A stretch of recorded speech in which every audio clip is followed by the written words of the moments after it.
Hello, COM 101 students. I'm Sarah Schiffman, course director.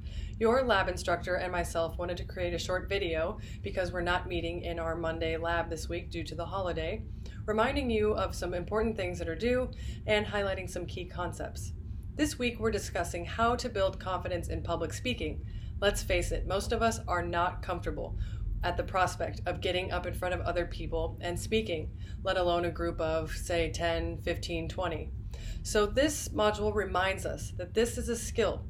Gaining confidence and being more comfortable in public speaking is something that we can all work on and improve upon.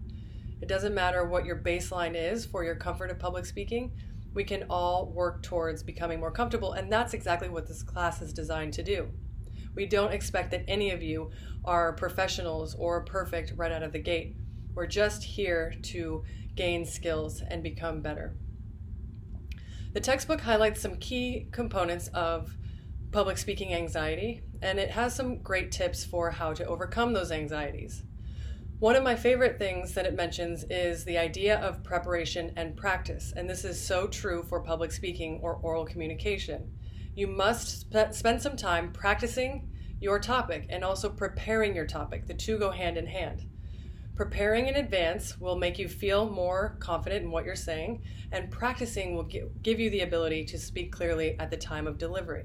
So those are two key components. Don't expect to just give great presentations the first thing out of the gate in this class. You will have to practice and you will have to prepare.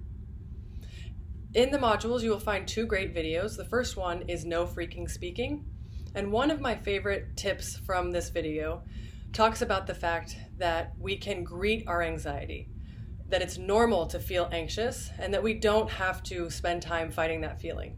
So just greet your anxiety, say, there it is, hello, how are you, and move on to the act of giving your presentation.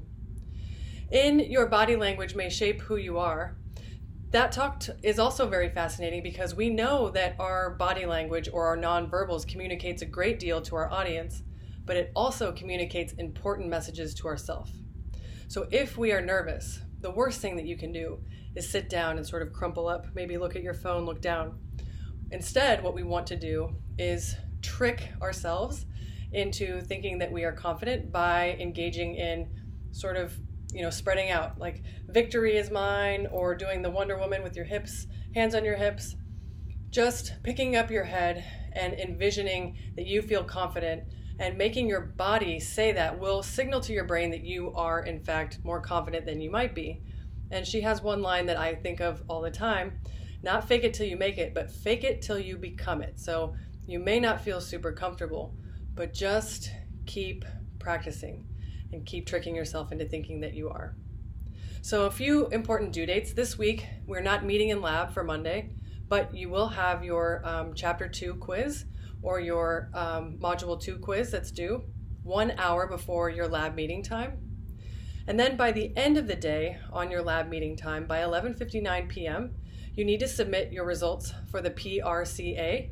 That's the Personal Report of Communication Apprehension. Communication apprehension is just a fancy term for how anxious or how nervous are you when you engage in public speaking or oral communication. Also, your pre-course assessment, that is a two-part assignment. Your pre-course assessment and your post-course assessment are two things that make up one assignment. So the pre-course assessment is something that you will take this week. It's due by Sunday of this week at 11:59 p.m. The second part of that assignment is the post-course assessment, and that is at the end of the semester. Now don't worry, you don't need to study for this or refer to any materials. It's simply to gauge how much learning takes place over the semester. So in fact, your first score is not supposed to be great, right? It's just supposed to measure how much you learn over the course of the semester. Don't forget to put your roster name and to find your section number in that drop-down menu, and also put in your UNLV email, your student email. Really important to do that so that you get credit, because your instructors will see that you've participated in that on the back end. So nothing will populate in Canvas until you take the pre-course assessment and the post, and you can't take the post without taking the pre, so I highly urge that you go ahead and take that now.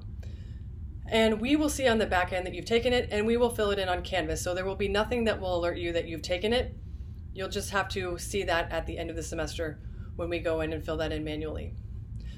The communication apprehension personal reflection is also due by the end of the week, Sunday at 11:59 p.m. Please refer to your instructor's announcement for more information and also the course schedule. Thanks so much. Have a great week.